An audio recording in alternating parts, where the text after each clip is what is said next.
And from Dr. Carver, I learned how to knit.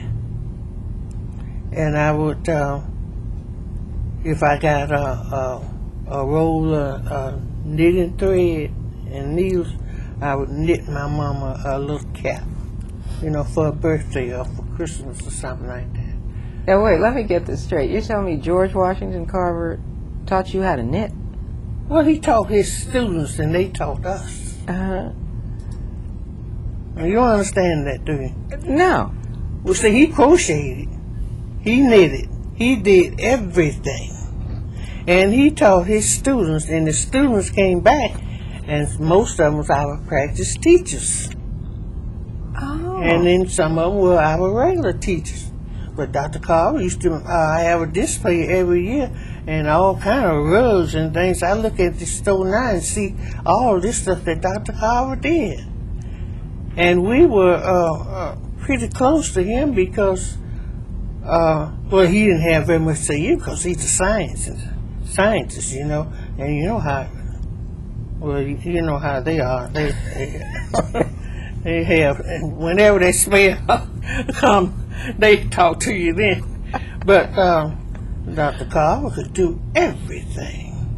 I had no idea that he knitted and crocheted. Crocheted, yeah, all this paint we have on our face, the lipstick and all this stuff came from Dr. Carver. You go down there to the museum right down there, and you see all that powder. It's made from everything. He was something else. What kind of, did you met him? Yes, I shouldn't say that we met him whenever he would want to talk to us because we had our home ec classes in this building. And his building is next door. And the high school was way up on the campus, so we had to come from there down here. And we would come by and say, "How you, Dr. Carver? How you?"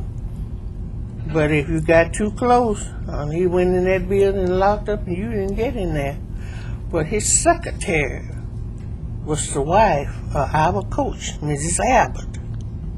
So we got to go in there sometime to see him at work through Mrs. Abbott.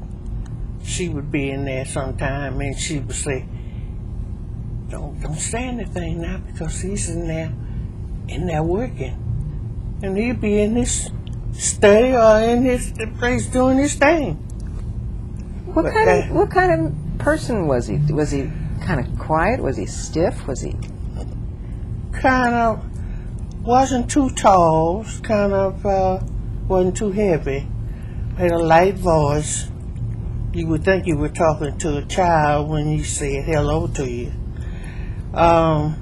He didn't dress like ordinary person would dress. He had these old-fashioned clothing, and matter of fact, he looked like you would say he looked like somebody who was sleeping somewhere on the streets. Well, that's the truth. I'm not telling you the truth. You know how these people sleep on the street with the coats and things, you know, not really up to date. Well, that's what Dr. Carver would have on. But a mine, he could do everything. Oh my God. He could take a rock, and you'd be surprised what he could make out of just picking up a rock off the street. Make all kind of rings. Wait, somebody, Mom? Yeah. But you should see some of Dr. Carver's in the chapel over across the street there. Mm-hmm. Have you seen the chapel? No, I haven't. Don't forget to see those singing windows. History from way back. Mm-hmm. Dr. Carver used to have an exhibit once a year in that chapel. That was before he got burned. And some of the most beautiful things you've ever seen in your life. I see it all now, you know, because somebody else has gotten it to the factories and the factories are doing, but this man did it by hand. wasn't nothing for him to do to make an ashtray or make any kind of, well, I call it dirt, but you couldn't call it dirt. He take that dirt and could make or form anything. But you better not call that dirt around them. They call it clay. I almost got a D for calling that. But I almost got a D in class for calling it stuff. I called it dirt, and Dr. Hathaway said, "This is not dirt, it's clay." I said, "Yes, sir."